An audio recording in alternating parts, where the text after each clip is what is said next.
Good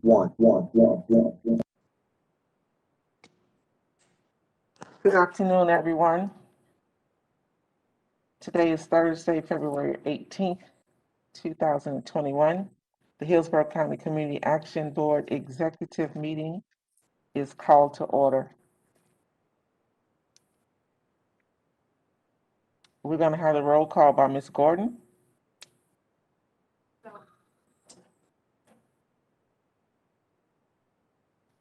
When I call your name, please state that you're present.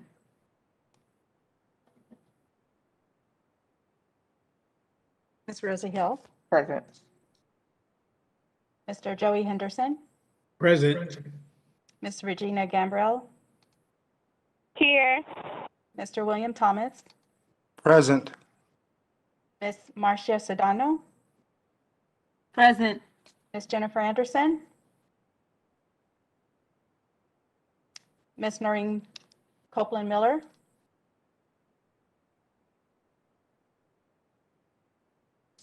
and I see that she is present. I think she's having some issues with her. Yeah, Ms. Copeland Miller is present, but she's having issues with her audio. Yeah. And now I'll allow, open it up for staff to introduce themselves. Sharon Gordon, Social Services. Audrey Ziegler, Social Services. Kelly Mistretta, Social Services. Derek Guida, Social Services. And Madam Chair, we have a quorum. Thank you. Thank you, Ms. Gordon, for roll call. So now we'll have the invocation. So, Mr. Parliamentarian, Mr. William Thomas, would you do us the honors, please? Of course, Madam Chair, my pleasure. All heads bowed. Dear Heavenly Father, we thank you for allowing us to just go about the business of serving Hillsborough County's residents. We ask you just keep our hearts and minds. Thank those that have the willingness to participate and engage as we go about the mission of the Community Action Board for Social Services. We ask you just be deliberate about how we go about the business as we again serve our communities. These are other blessings we ask in our Son Jesus' name. Amen. Amen. Amen. Now for the Pledge of Allegiance. I see that we don't have a flag, but we will all stand in representation. Pledge of Allegiance to the flag of the United States of America and to the republic for which it stands, one nation, under God, indivisible, with liberty and justice for all. Thank you. I'm not sure who has a printout. Does anyone have access to the mission? Ms. Sedano, do you have access to the mission statement? Yes, ma'am, I can. Thank you. The Hillsborough County Community Action Board partners with community stakeholders to stabilize and empower vulnerable individuals and families to achieve self-sufficiency through advocacy and essential services. Thank you. We'll now have the approval of the agenda. So moved, Madam Chair. Second, Madam Chair, William Thomas. It's been motioned and seconded that the agenda be approved. All in favor? Aye. Aye. All opposed? So moved. The agenda is approved. Now down to the standing committee reports. So this is the official executive committee meeting for the month of February. So the items on the agenda as stated will be the items that we discuss during this meeting. So with that, I will move on to the bylaws committee under Mr. Vice Chair, Mr. Joey Henderson.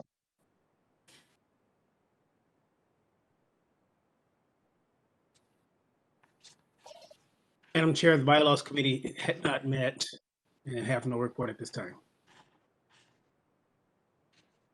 Thank you, Mr. Vice Chair, for that information.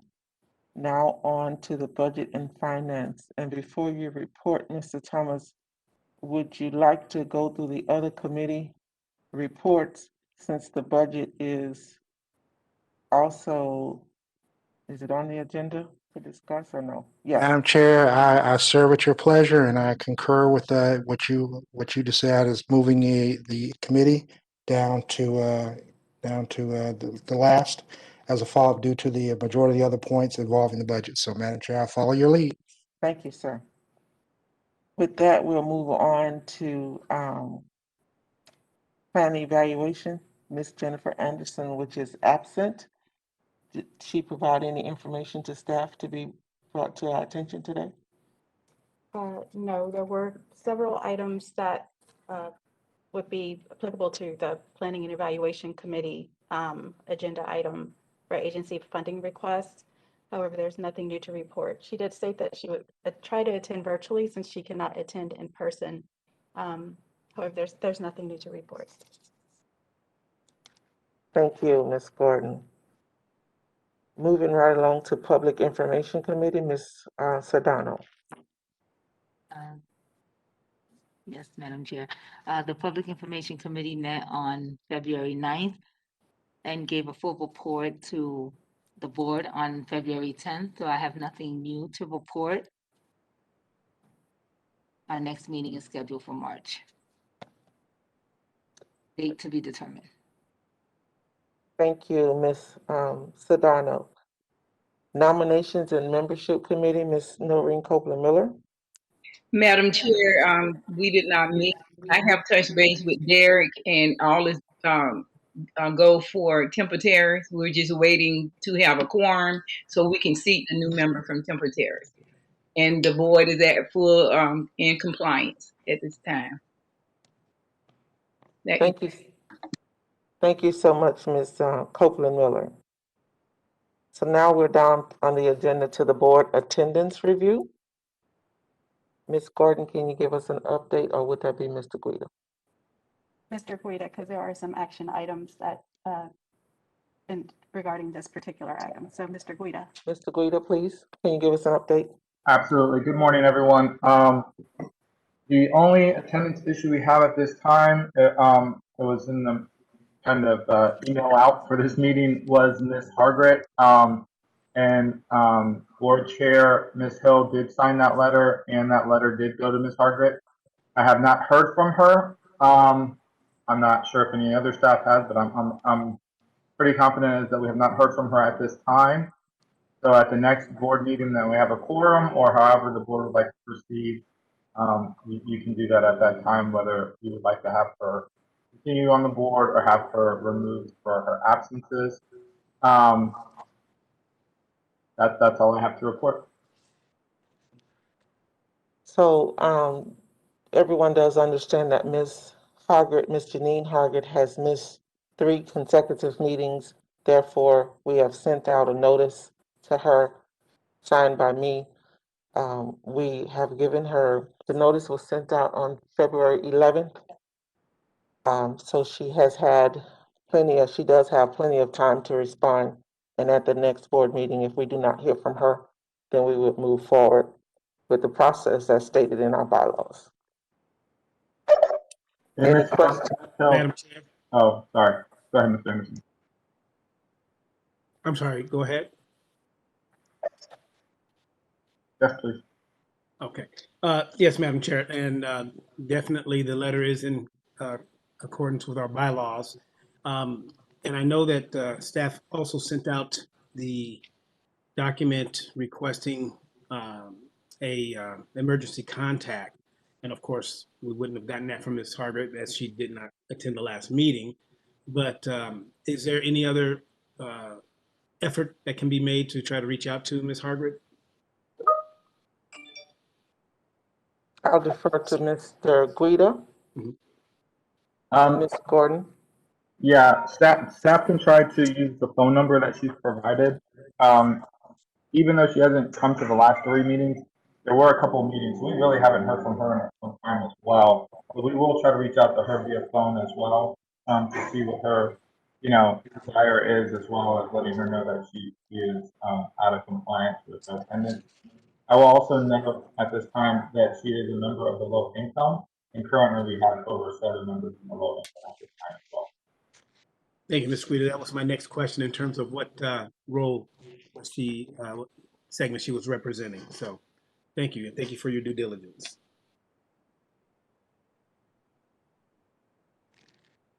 Okay, if there is no further discussion on the board attendance review, we'll move to the CSBG CARES expenditures. Mr. Thomas.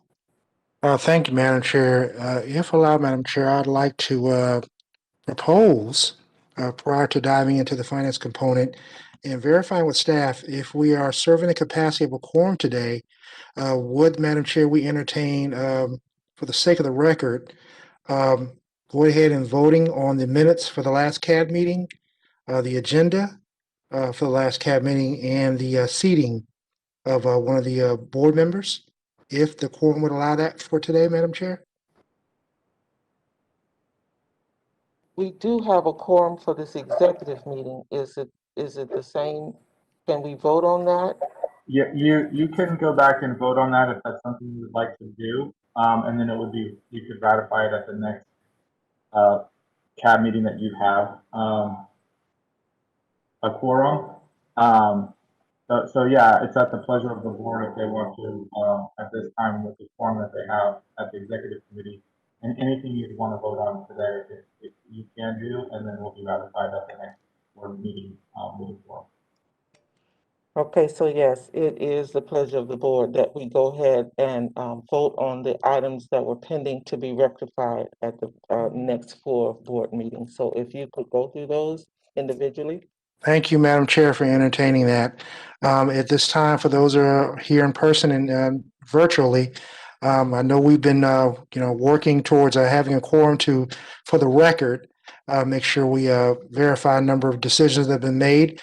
So at this point, I'd like to ask for a motion, whether those attending virtual or in person, to accept the minutes minutes that were submitted by the CAD secretary, that all of you had a copy of at the last CAB board meeting. I'd like to ask for a motion those be accepted with any noted corrections. I make a motion that we accept the minutes with this noted correction. It was not reflected in the meetings that Harold Jackson was seated at our last meeting. Second. Okay, so it's been motion and second that the minutes from the last meeting be accepted with contingent upon the corrections that Mr. Harold Jackson was excluded from being seated in the minutes, so we will rectify that. All in favor? Aye. All opposed? The approval of the minutes is approved. Thank you. Thank you, Madam Chair. Next on the request here is the agenda. I know that we didn't have a quorum to accept the agenda for the CAD board meeting we had here at the county center several weeks ago. I'd like to ask if you would entertain allowing a motion to be made and seconded and voted on at this time. I, Noreen Copeland Miller, make a motion that the agenda be accepted as presented at the meeting. Second, Vice Chair Joey Henderson. Okay, it's been motion and second that the agenda from the past board meeting be accepted by the board. All in favor? Aye. All opposed? So moved. Thank you, Madam Chair. And last on the list, if you would allow, is the seating of a nomination that was presented by the nomination membership committee. I'd ask that a motion be made and allowed and made, and so that we may vote on that at this time to have that board member seated and then later verified as a whole with the entire board. So do we have the name of that board member? His name is Tom Morrison. Is that correct, Derek? Hopefully I'm pronouncing his last name correctly. I believe that is correct. I believe it's Thomas Tom Morrison. representing Temple Terrace. Yes. So, Madam Chair, I'm asking that we allow a motion to be made to seat Mr. Morrison, representing the city of Temple Terrace, at this time. Okay. I, Noreen Copeland Miller, make a motion that we seat Mr. Morrison representing Temple Terrace at the upcoming meeting. Second, Marcia Sedano. Okay, it's been motion and second that Mr. Tom Morrison, representing Temple Terrace, be accepted and seated on the board, effective immediately. All in favor? Aye. Aye. All opposed? So moved. Thank you, Madam Chair, for allowing us to verify those and use the quorum today to get that action taken care of. I'm going to expedite it as quick as I can because I think we've got a quorum. I think we've all been a little anxious to make sure we have stuff documented so that the staff can be able to move along. I just wanted to point out again, on just quickly, if you allow me, Madam Chair, item G and H. I don't want to deliberate a lot on those, but did want to make a point of interest, as I noted before, with the CARES expenditures. The last time I did check, Madam Chair, we have a judiciary responsibility as well regarding the CARES expenditures in a direction in addition to the direct client services. So I wanted to make sure as members of the board that we do our due diligence. I understand we love our staff, want to make sure that we support them, but we do have a responsibility to monitor those. I did note that there was a lot of deliberation during the financial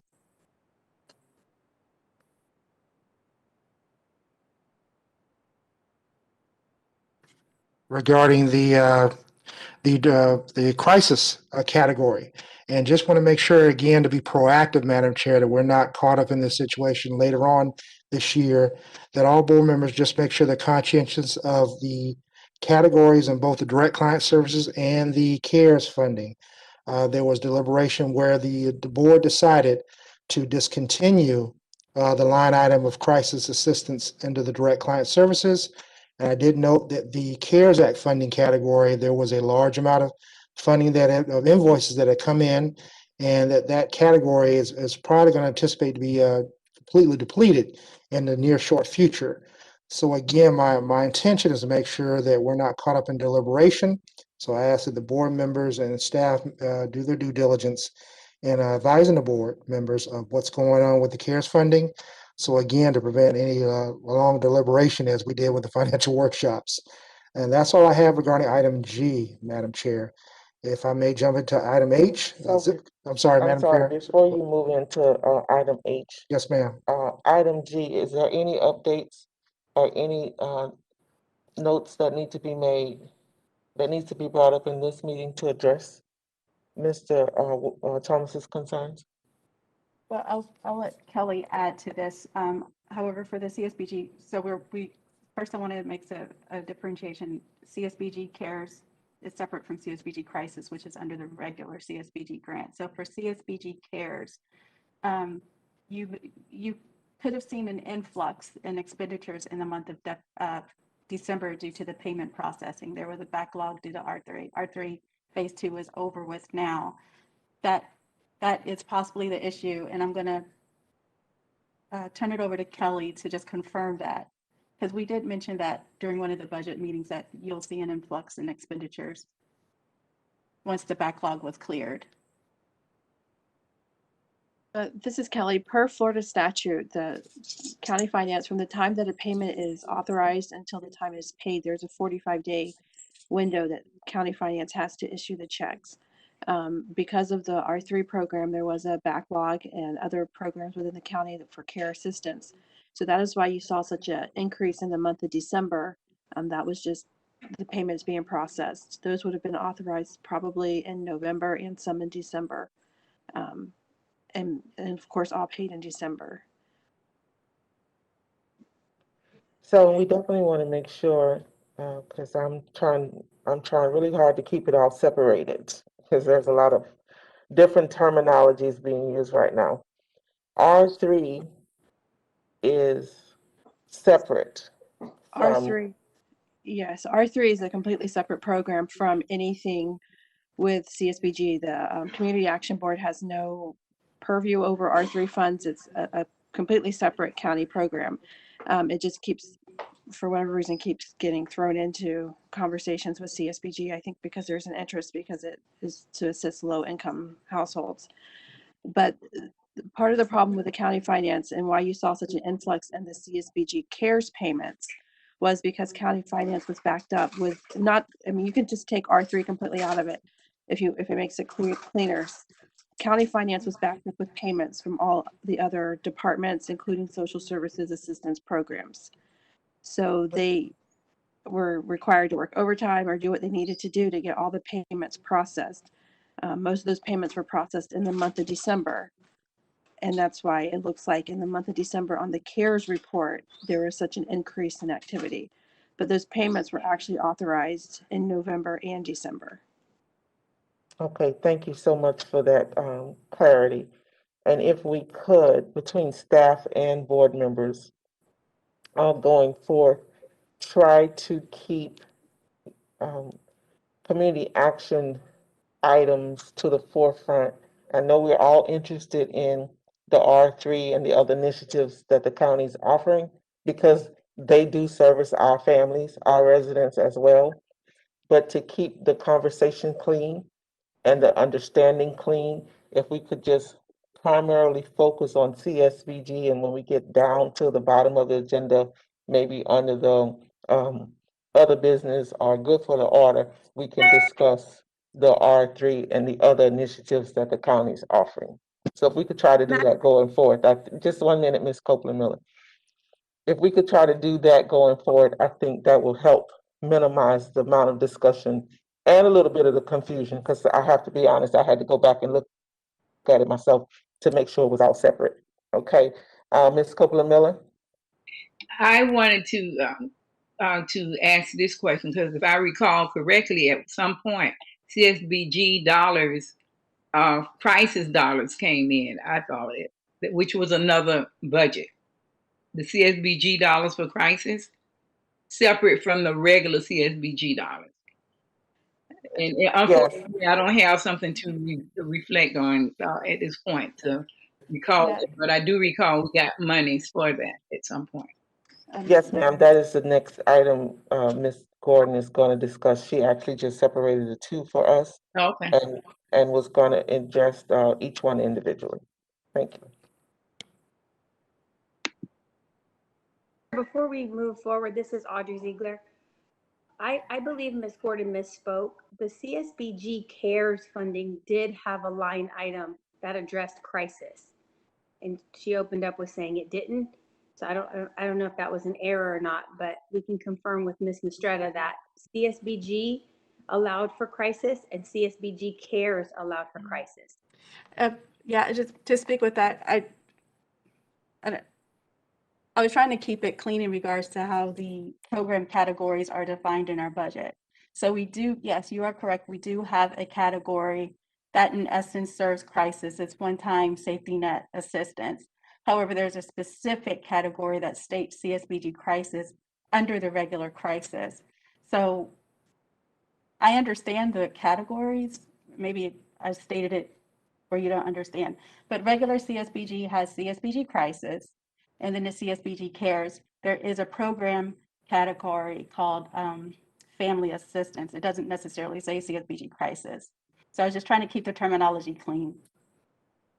And actually, Ms. Ziegler, I did write down CSBG CARES and CSBG crisis because I am familiar with what is in the budget. So this is what I had written on my paper, on my notes, with the understanding that we do have both. Thank you so much. I just wanted to make sure before we moved on, just that since Mr. Thomas highlighted it, I didn't want to be create any more confusion. So I'm glad we have an understanding. Thank you both. Thank you. Madam Chair. Yes, sir, Mr. Vice Chair. And I just wanted to agree with you that definitely having the two separated at different points in the agenda will probably also help keep it clear in terms of a clean line between the two CSBGs, particularly for those newer board members who may not be aware of the difference. Madam Chair? Yes, ma'am.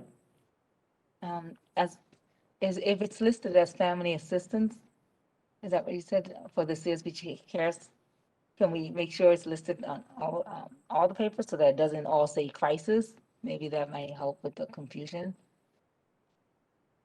I would have to reflect back to the CSBG budget document that you receive every month to see what the the category actually says for CSBG Because I didn't see family cares. assistance, but I might be looking. Let me at see, I something. have it pulled up now.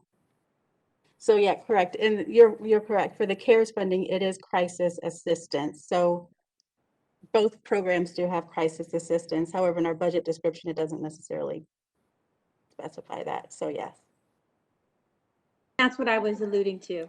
yeah. Okay, I think we got it now, but that's what I was referring to, that there is crisis mentioned in there. Yeah.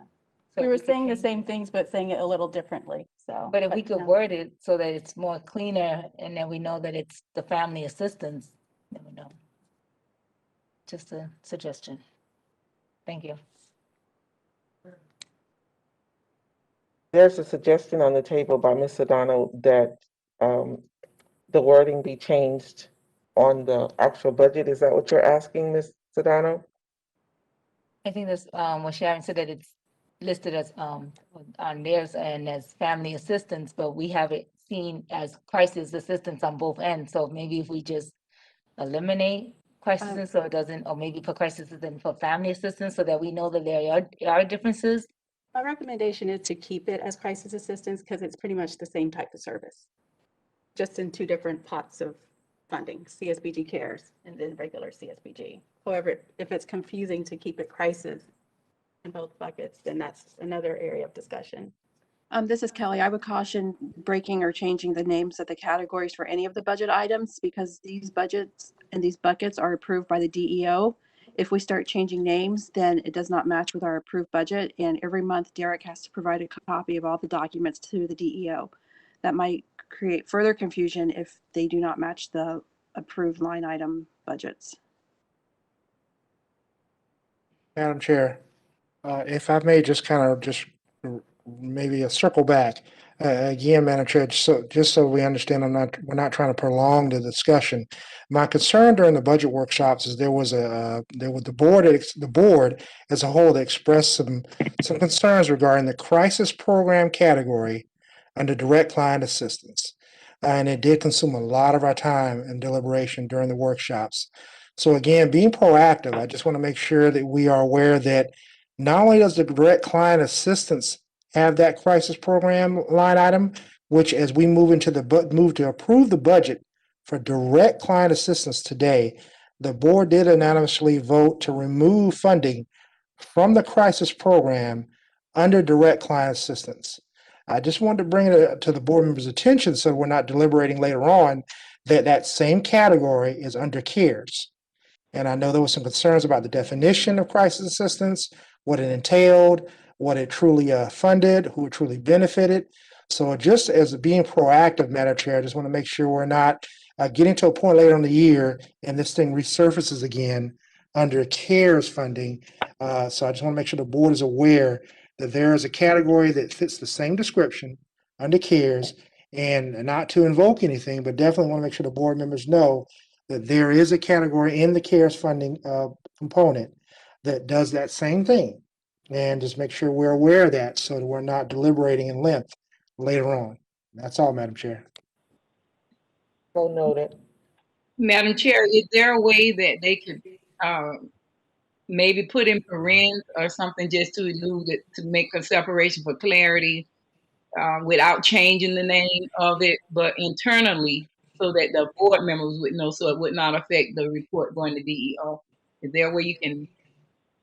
Ms. Miller, this is Kelly again. We could discuss that, but from the conversation that Mr. Thomas is having, going forward, effective April 1, when the new grant comes, the regular CSBG will not have the crisis program line item at all. So that, I think, will remove any confusion because only the CARES monthly report will reference crisis, and the regular CSBG report will have the normal categories of self-sufficiency, education, supportive services, the community food pantries, but it will not include a line item for crisis programs. So that will probably take away all the confusion if the board votes today to not fund that line item under the regular CSBG. Okay, thank you. And that was the reason for me to circle back, just to make sure that everybody understood that as of April 1st, there was going to be one and not the other. Okay.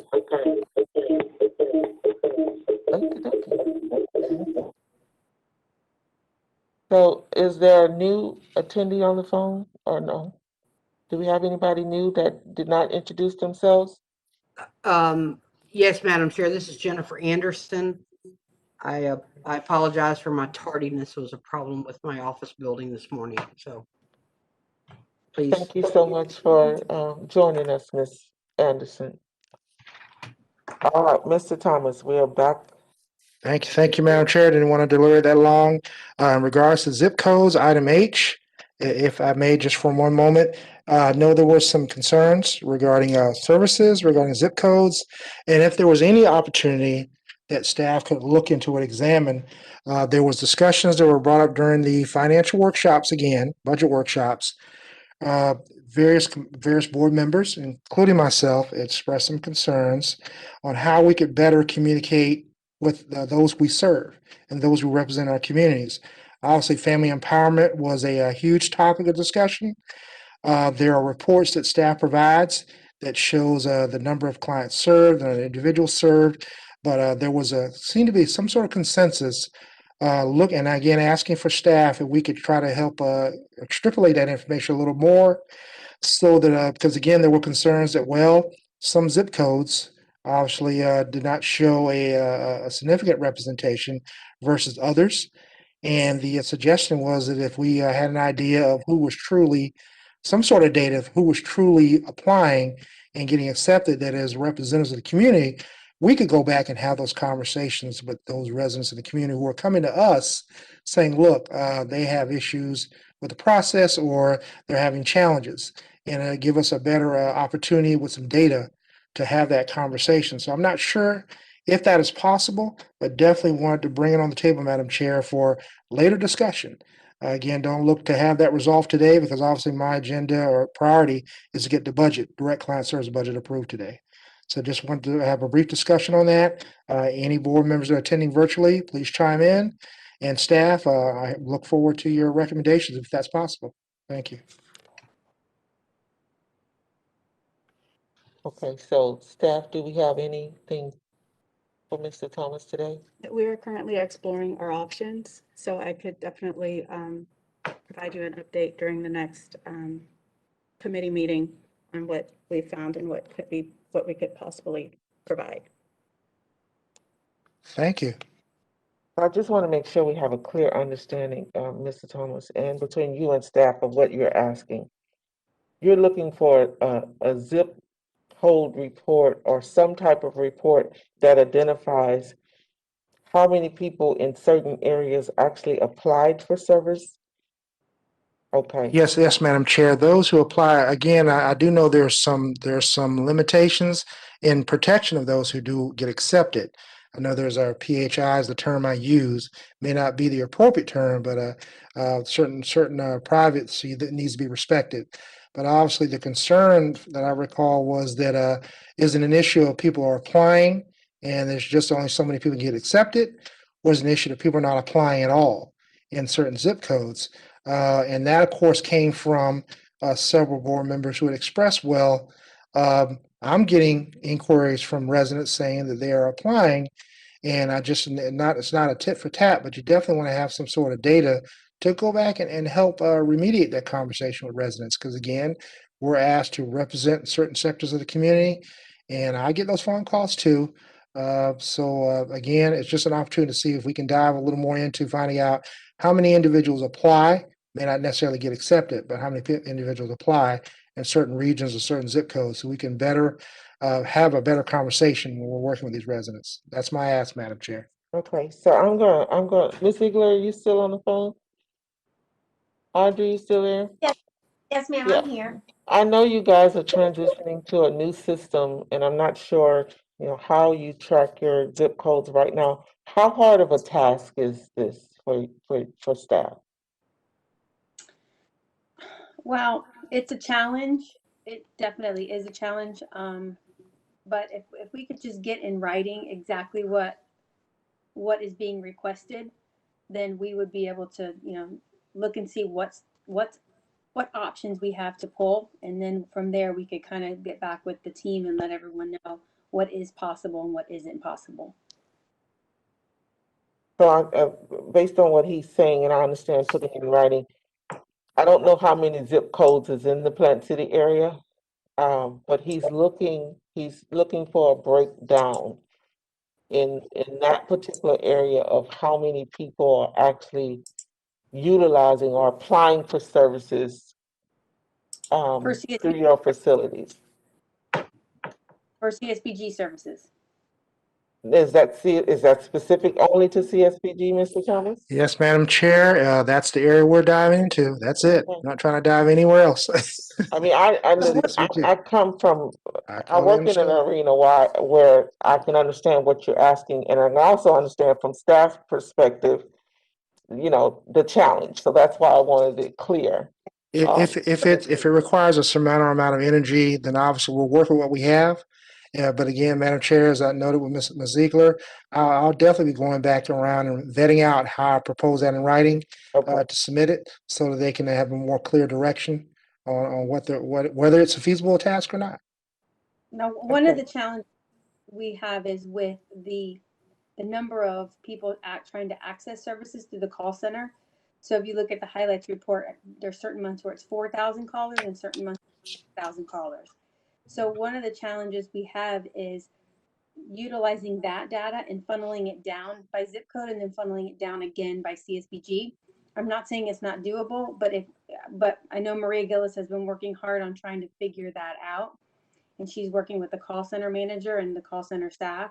So, Mr. Thomas, if you could send us in writing what you're looking for, and I'm not saying we don't understand it now, but just so we'll work from the email and then we can get back to you at a later time, and that'll allow staff time to look at what options we have working with our technology as well. Thank you. And again, I'll submit it. And again, I do respect the process. So, Madam Chair, I'm presuming that they're probably when I submit that in writing, please look at it, review it. Madam Chair, if you determine that's something that we can entertain, I respect your decision. So just note that whether it's something feasible or not, let me know, but just wanted to put it out there for consideration. Thank you. And Mr. Thomas. we'll let you know Thank you. which meeting we'll be able to have that information back to you by, based on the. Ms. Anderson, I do see your hand. Okay. And Mr. Thomas, I know that you said that you were only concerned about the calls coming in, but I'd like to see the outcome is how many are being served in those areas as well. I'd like to see how many calls are, how many were actually cases are taken from those areas, and as well as how many people are being served from those areas as well. Madam Chair, I'll vet that out again in writing as best as possible. Noting what Ms. Anderson is mentioned, I'll add that to the request and vet that out as much as I can to make sure it's clear. And again, put it for you to determine if we need to move forward. Thank you. Okay, thank you, Mr. Thank you. Thomas, Ms. Anderson, and Ms. Ziegler. If we could just all work together through that process, so we can get that report on the table for all the board members to review. Now, I must say, I work in this arena. We start with one. We already know pretty much that we're probably going to get the request from others. So, in the process of looking, we'll just look at the whole thing, but focus on this one in particular right now. Okay, just in case if somebody else may request it for their area. Okay, Madam because Chair. that's typically what happens in my world. So, Yeah,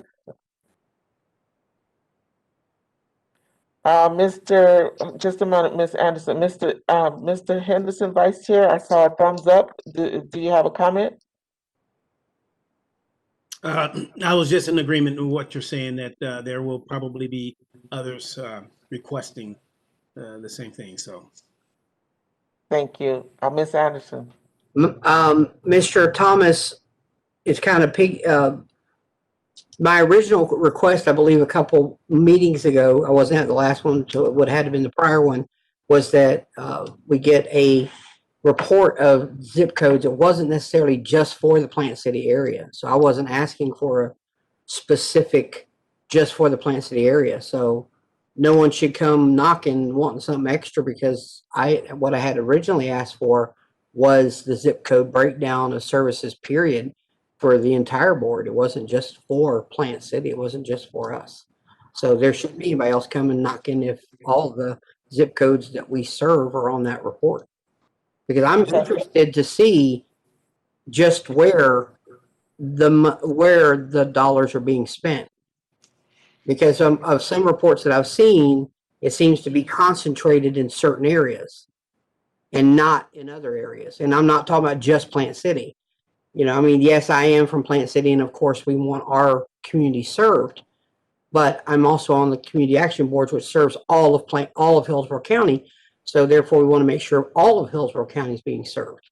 So that's what I'm interested in seeing, is that all of Hillsborough County is being served. I'm not just out for Plant City, to take care of Plant City. Of course, they are in the forefront of my brain, but that's, not the reason I had asked for that originally. Thank you.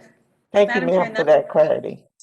Go Yeah, ahead. Madam Chair, that's why staff is asking for this in writing, and it's not that we need it in writing to cite back, but just in writing so that we have clarification on what data the board is requesting, because it does sound a little bit different each time a board member asked.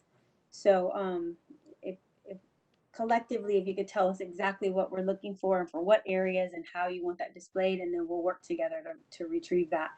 One of the things I'll propose also for this request is that we also list the percentage of poverty in those areas, because I think the percentage of poverty should closely match the number of that we're serving.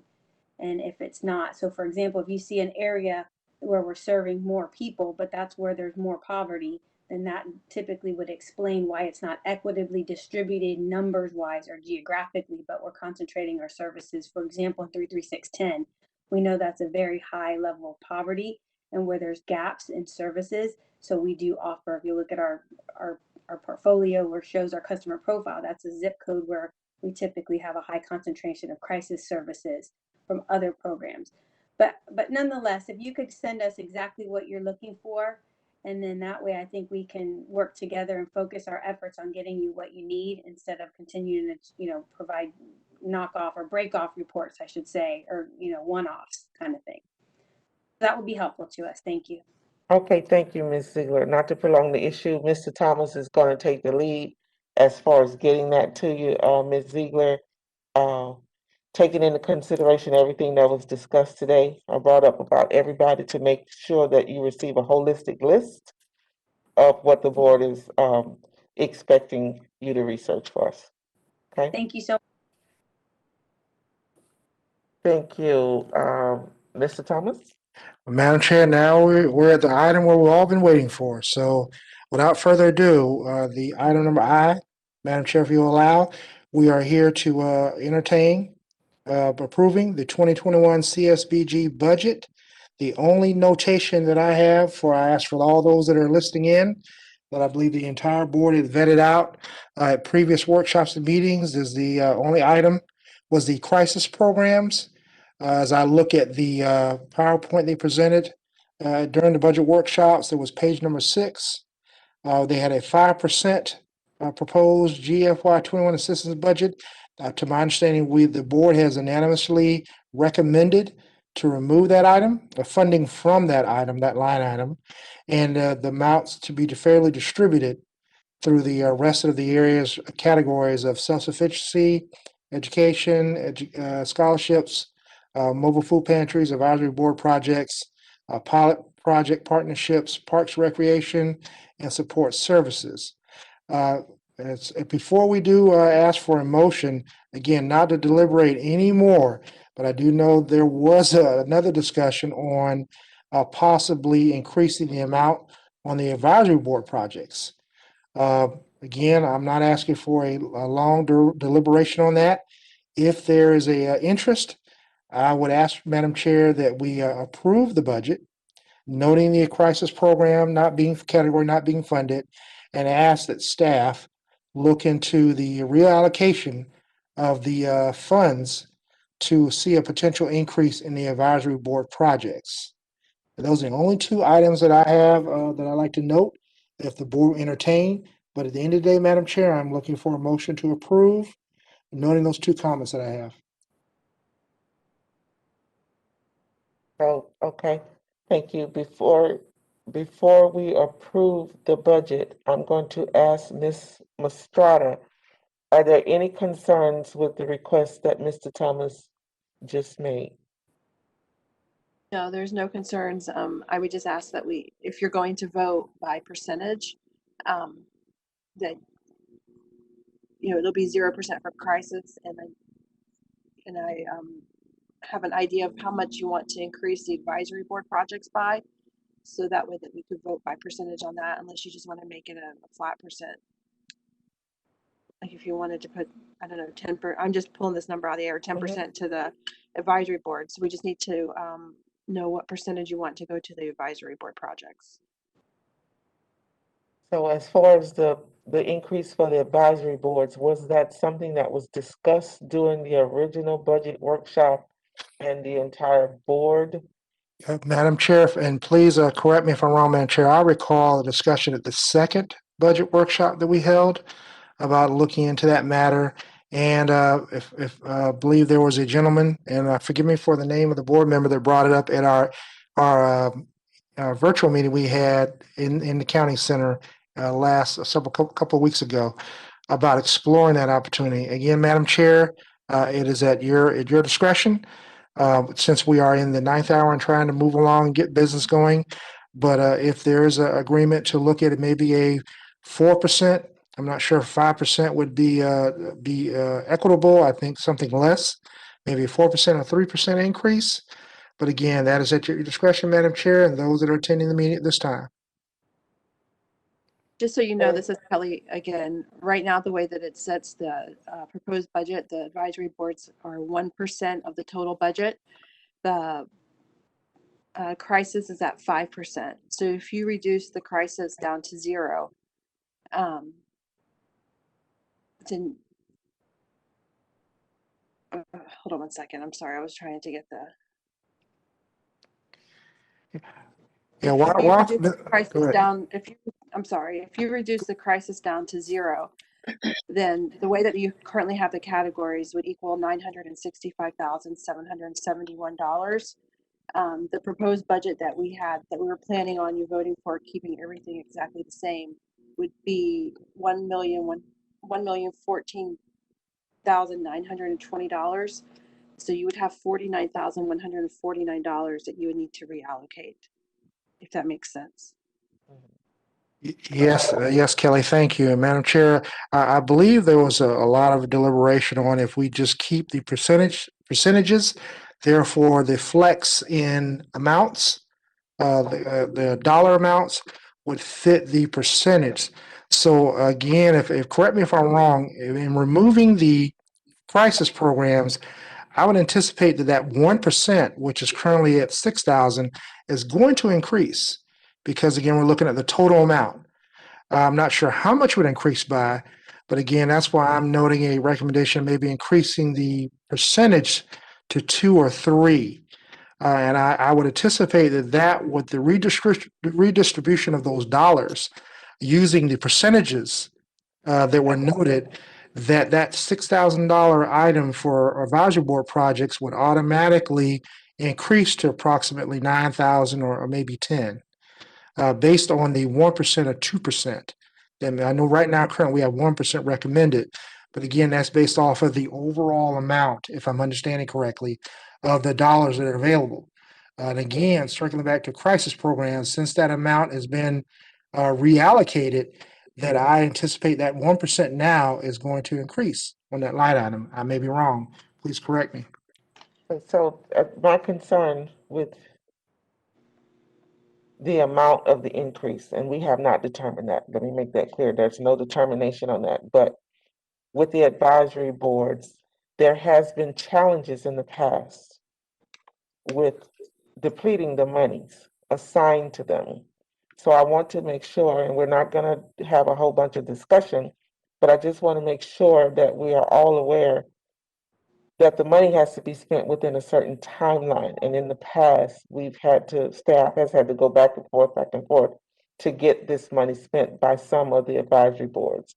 So let's keep that in mind when we start to talk about how much money whether it be we vote for the budget as is today, and later on, make an adjustment, because $49,000 is a lot of money just to have hanging out there,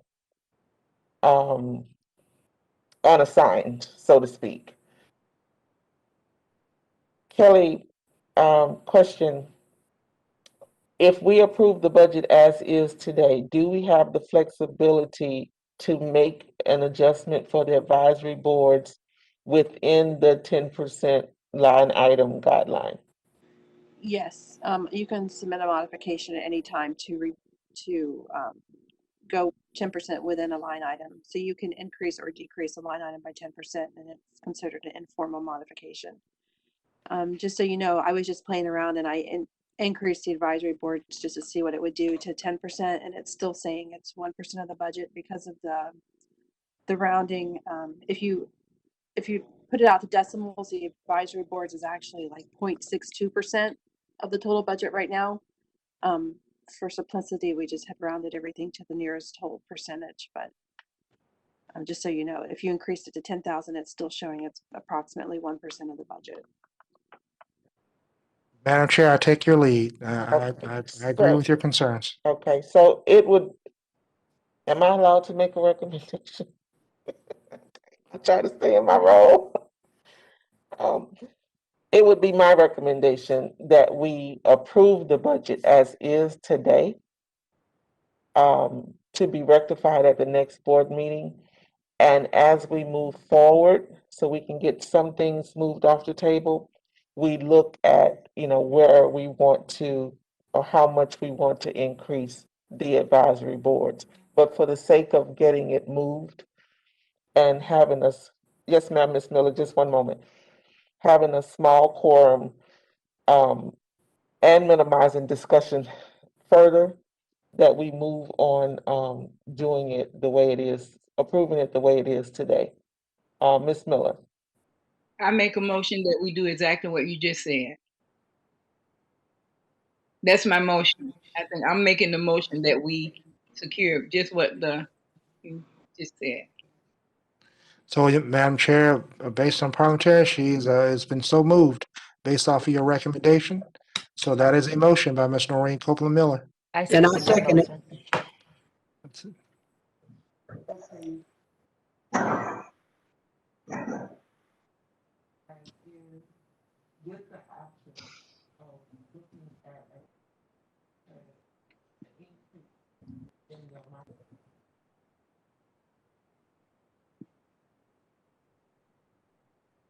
Aye. Aye. Aye. Madam Chair, we can't hear. I'm sorry. Do I need to repeat that? Let me just repeat it. It's been motioned and second that the budget be approved as is today, with the option of looking at increasing the dollar amount for the advisory committees at a later date. All in favor? Ms. Brown, Aye. All opposed? So moved. The budget has been approved to be rectified at the next full board meeting. Madam Chair, this is Kelly. I just wanted to clarify. So the vote that you just did, you wanted to keep the crisis as is right now with a proposed budget of $49,149, or 5% of the total budget. I thought crisis was removed. No, Madam Chair, if I may just jump in, the board consensus was that item be removed. So there should have been, to my understanding, the budget workshops resulted in the crisis programs line item to be moved. That pot of money, that category is not to be funded. And that, I believe on the last year, it was $166,220. So we were proposed, the board had a consensus that 5% be reallocated to the other categories. And I believe that's how I started out my conversation with the budget just a moment ago. So other than that, Madam Chair, your recommendations, which I'm in total support of, is the notation I believe the board had a consensus on, again, was not funding the crisis programs line item. Can I speak?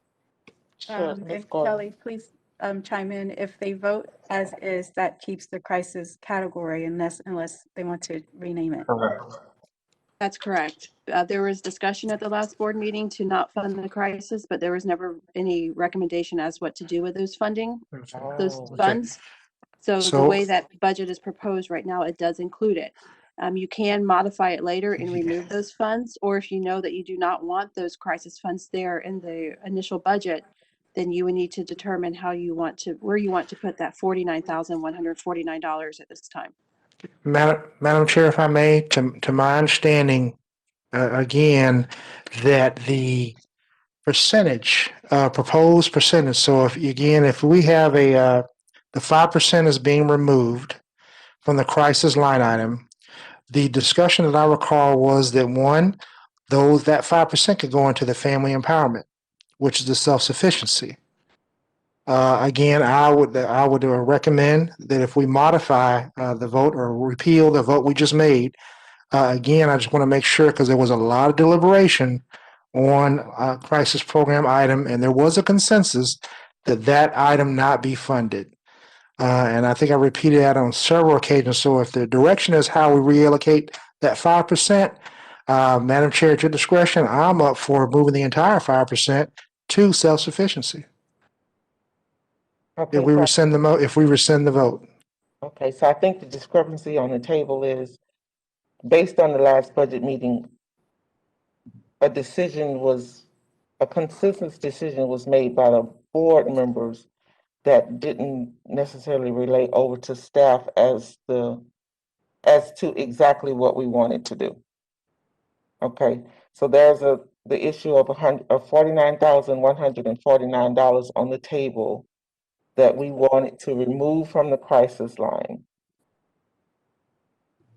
Can we make a decision, and this is a question for staff, being that we are just a portion of the board, can we make that decision today to move this $49,149 to, what did you ask for, Mr. Johnson? Self-sufficiency, Madam Chair.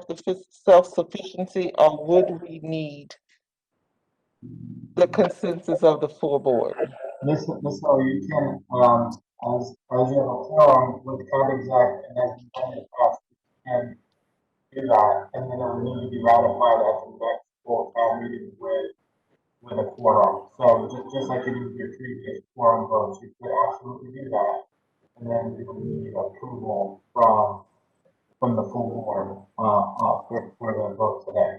So yes, you could do that. Okay, so you're muffled, but I understood you to say because we have a quorum, we can make the decision to move the $49,149 to self-sufficiency to be presented and rectified at the full board meeting. That's correct? That is correct. Is that the pleasure of the board?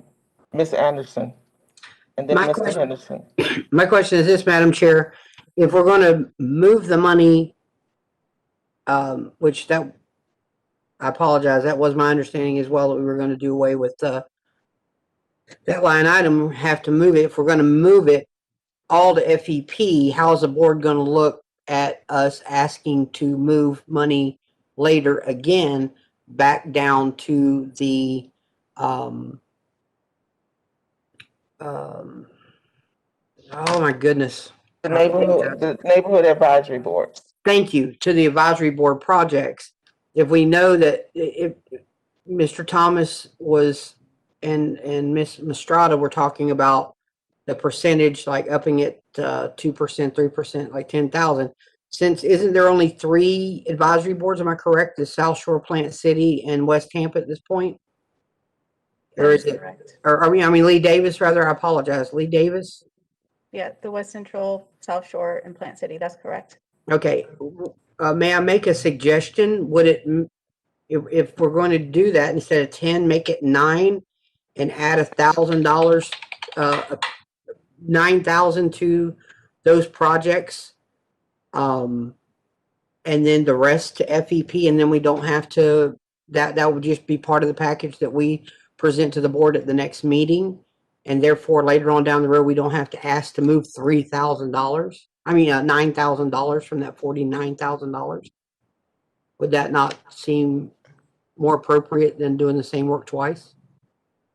Just an idea.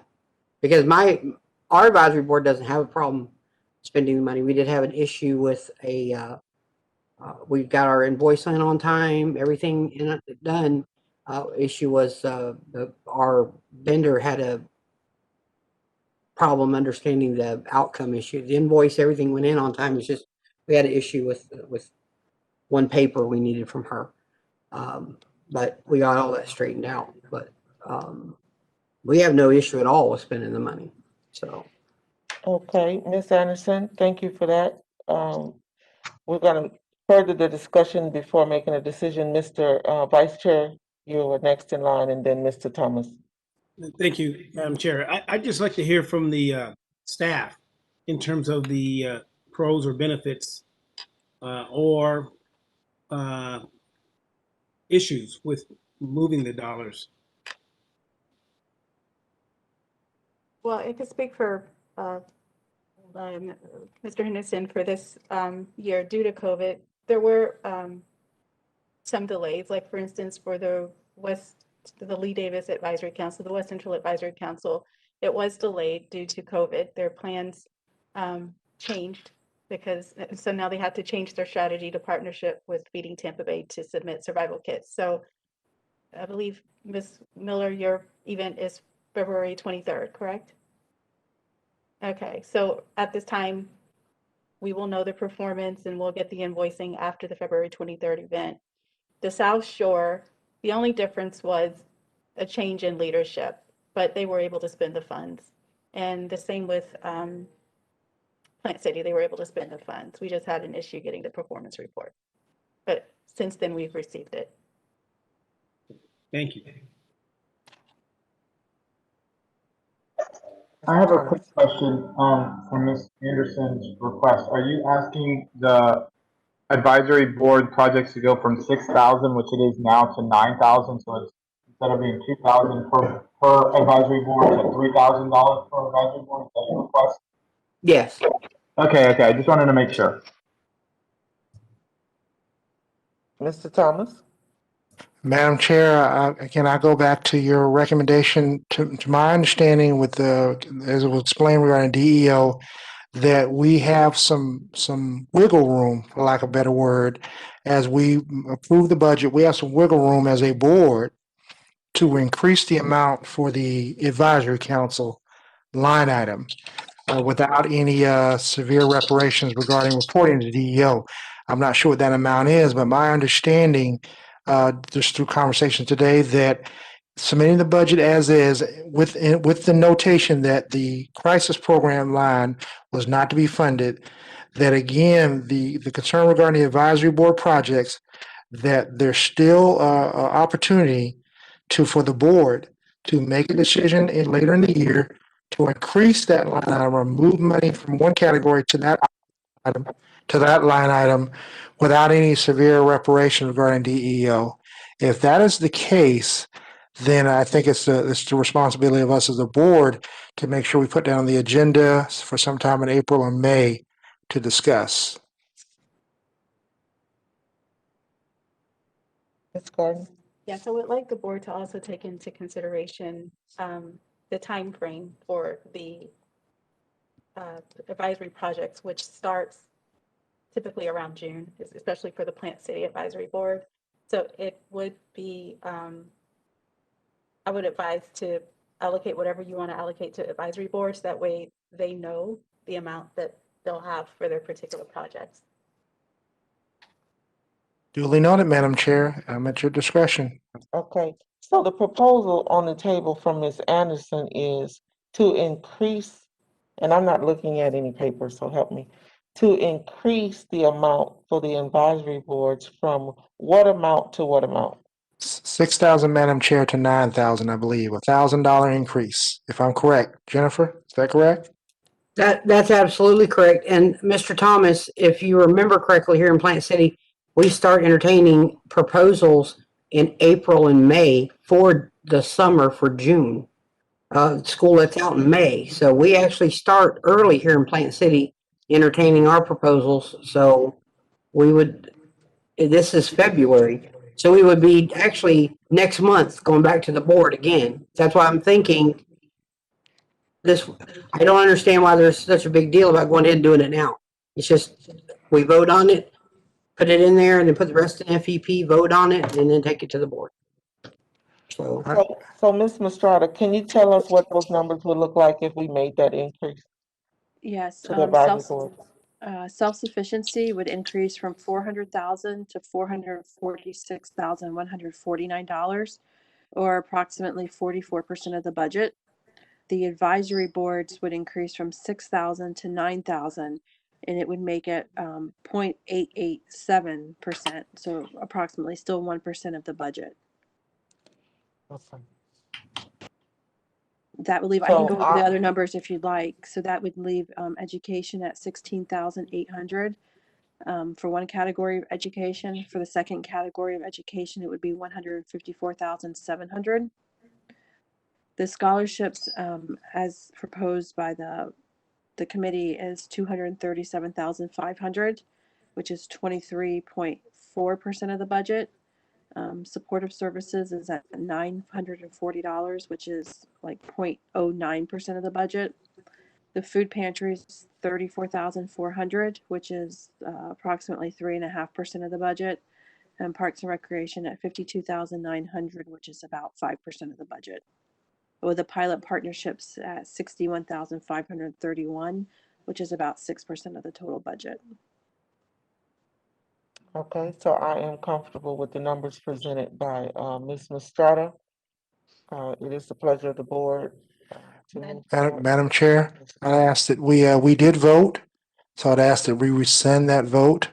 Correct me if I'm on parliamentary procedures, but I do know we need to have a motion to rescind the previous vote we made. And then after that has been agreed upon, then we can move forward expeditiously to approve the budget with the noted corrections, if you would entertain that, Madam Chair. Okay, so noted. Can we get on the, Madam Chair, yes, Ms. O'Donnell? I'm sorry, I may be looking at an old form, excuse me, because I've only attended the budget meeting, the second budget meeting, partial time. But I have it as the, line item for community engagement food security as 35,400. Is it 35 or 34? I may have misspoke. I apologize for that. If I did, it's $35,400. Okay, thank you so much. Madam Chair, if you would allow, I'm seeking for a motion to rescind our previous vote. Ms. Copeland Miller? Madam Chair, I make a motion that the vote be rescinded from the previously done. and I second that motion. It's been motioned and second that the previous vote be rescinded to accept the budget as is, with a new vote going forward to include the additional modifications. All in favor? Aye. Aye. All opposed? So moved. Madam Chair, if I may, if you allow, I'd like to move forward with representing the 2021 CSBG budget with the noted corrections and items that were pointed out. Kelly did note the individual line items. I'd like to point out that per Ms. Anderson, that there was a consensus to increase the advisory board project line item to 9,000. And of course, there was a consensus in our previous workshops to remove funding from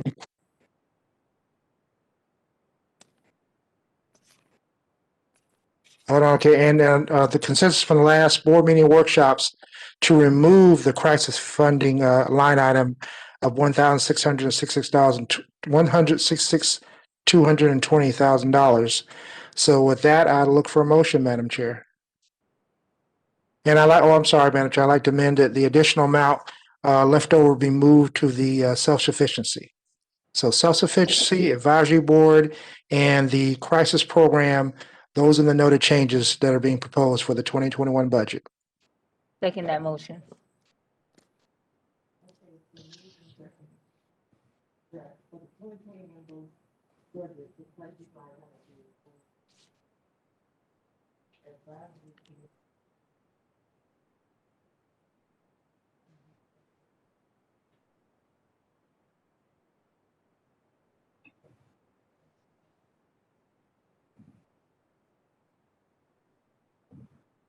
Madam Chair, that has been motion. I was second, so I accept it as I propose it as a motion. I was seconded by Ms. Sedano. And again, look for any further discussion and vote.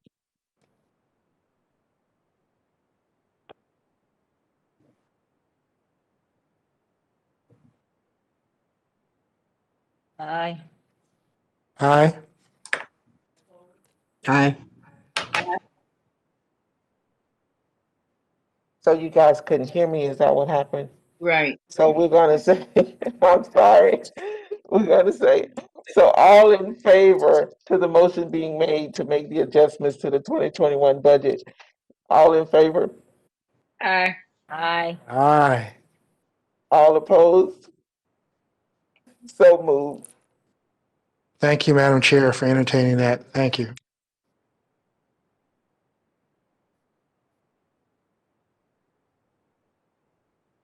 Moving right along, let's see where we are. I'm working from my smart device that's smarter than me. Agency funding request, Madam Chair. Item J. Okay, so we have moved down to item J. Ms. Gordon. Yes. So I'm just following up on the will of the board regarding the Hillsborough County School District branded EPIC program. They submitted their proposal. Remember, the board voted to rescind it because the MOU is taking longer than usual and we were running out of time. So Mr. Burke reached out to me earlier this week requesting the status of his proposal if the board will fund the $31,250. I think it was the decision of the board to, and correct me if I'm wrong, to not fund the EPIC program out of this current budget, but to keep the proposal on the table for possible funding in the future.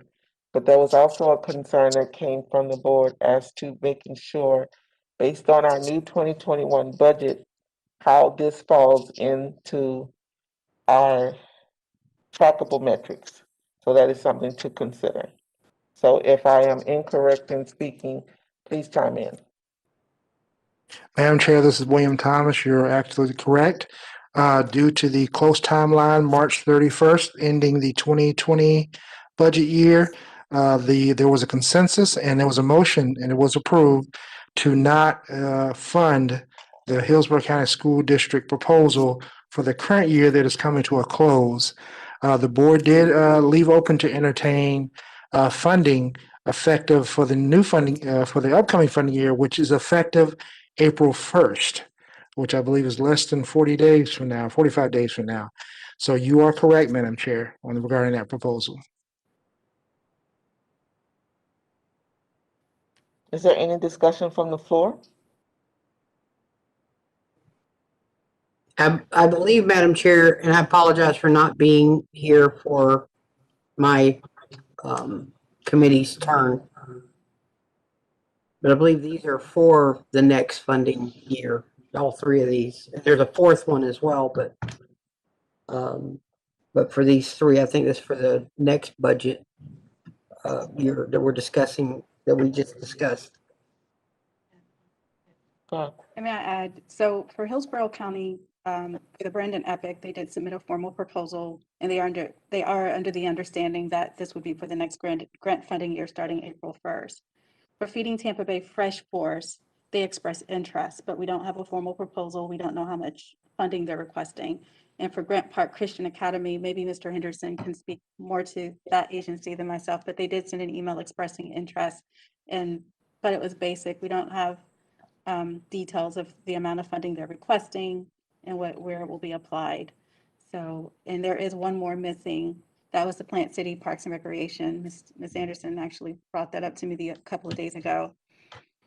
They were scheduled to speak during the budget workshop along with Feeding Tampa Bay and Epic.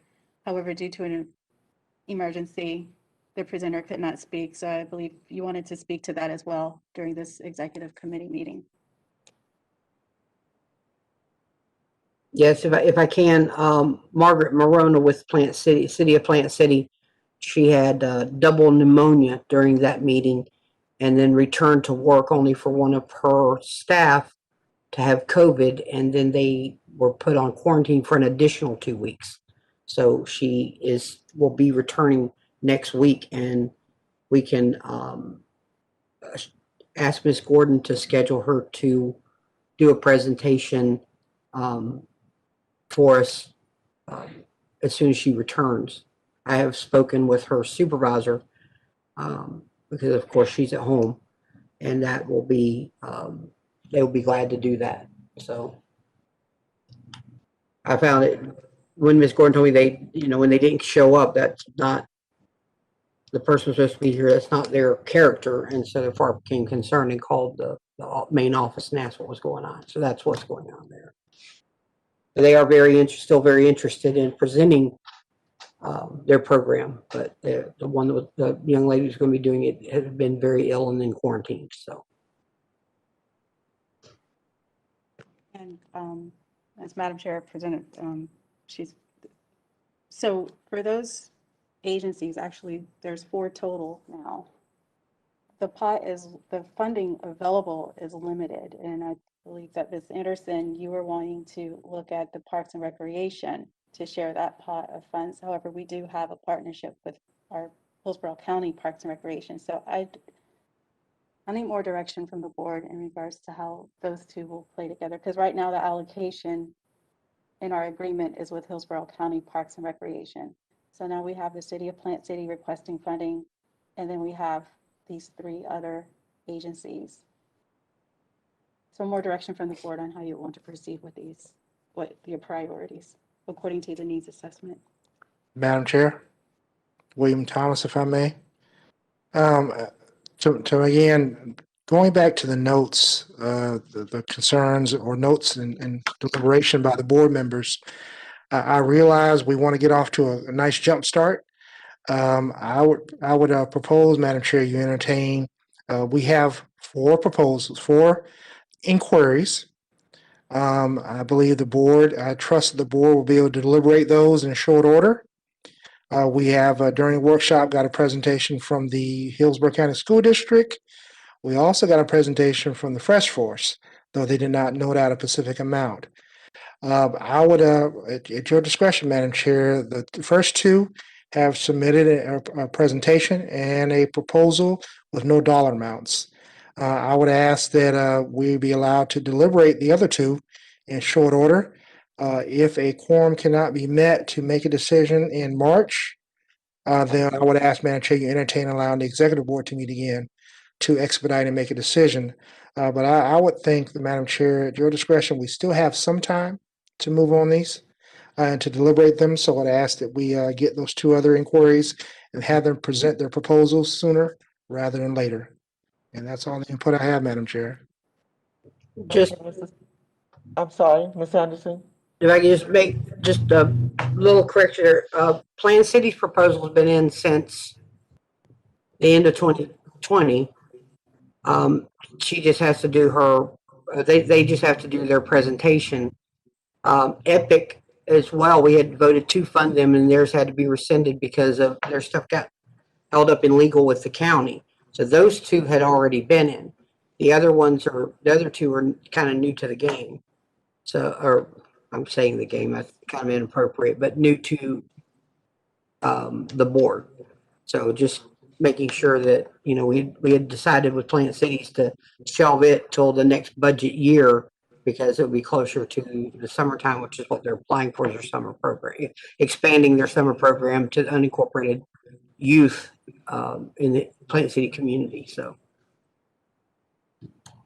Madam Chair, if I can just chime in again, I believe you're asking, Madam Chair, that do we want to, and staff, do we want to make a decision today on funding any of those that have already made a presentation or submitted a proposal at this time? That is, I'm sorry, I'm going to interrupt you. That is not what I'm asking. Okay, all right, Madam Chair, I'm corrected. Thank you so much. I stand at your instructions. Thank you. Okay.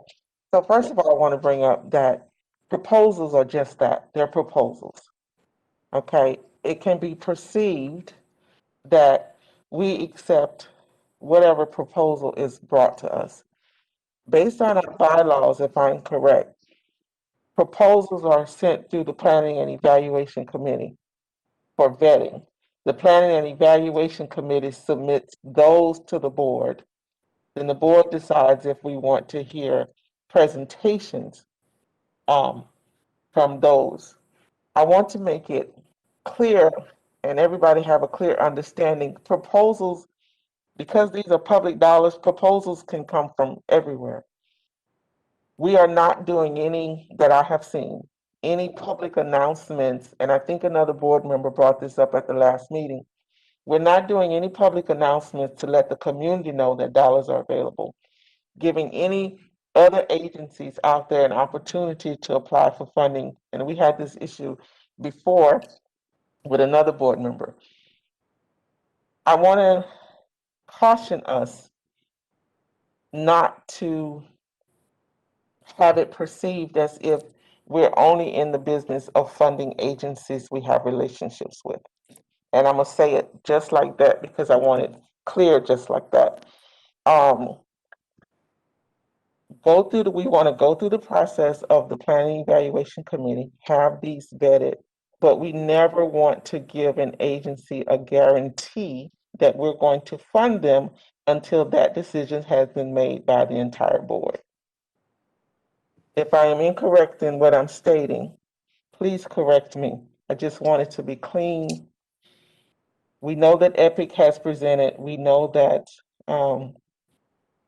Feeding Tampa Bay, the program through Workforce, has presented. We're waiting on a presentation from Plant City, and we have a new vendor on the table with limited amount of funds. So this board will have to decide who gets what funding and how that's distributed. Now, that recommendation should, based on the bylaws, come to the board from the Planning Evaluation Committee. Ms. Noreen Copeland Miller, you're the bylaws. Am I correct in stating that? I'm sorry, Mr. Henderson. I take that back, Mr. Vice Chair. Am I correct in stating that? Madam Chair, you are. Okay, so we want to follow that process with staff going forward. I would propose that we table this, because as Mr. Thomas said, we do have time. And we channel it through the process to make sure that we're following the process as written.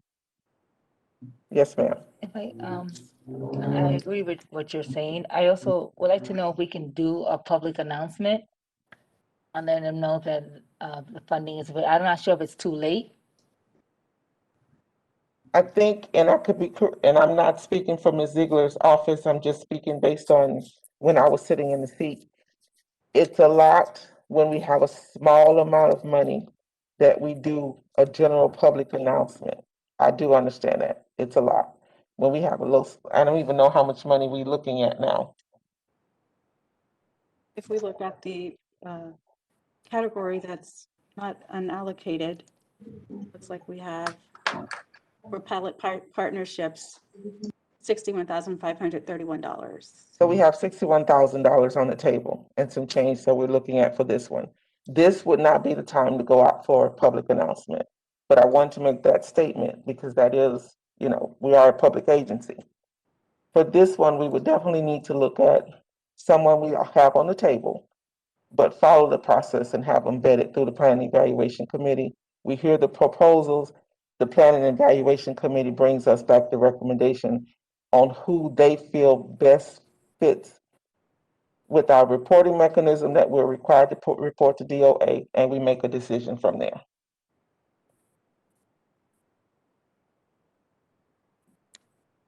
I totally concur with your recommendation, Madam Chair. William Thomas. So is there any more discussion on that? We are down to our time at 1:30, but we have Ms. Ziegler is next on the agenda. Thank you, board members. I don't have anything to add to the discussion today, but I do appreciate your time and those of you that were able to show up for the quorum and take the vote today. Staff really appreciates that because we can get moving on what you voted on today. We'll look forward to getting the email request for the zip code breakdown, and we'll get to work on that for a future board meeting discussion. And I also want to mention that Ms. Gillis is out of office today for a scheduled leave, so she won't have a report to provide either. Okay, Thank Ms. Gordon, do you have anything else to add? No, I do not. Thank you. Okay, board members, we're down to the good of the order. Does anyone have anything they want to bring to our attention? Ms. Noreen Copeland Miller?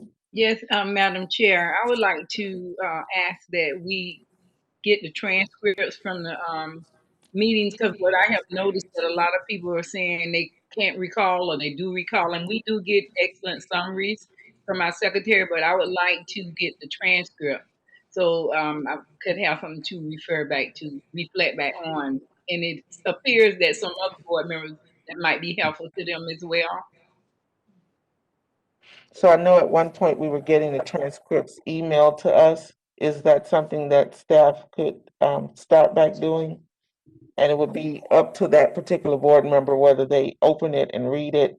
But I think an email would be the quickest way and the less tasking for staff to send those out. Is that something that we can do?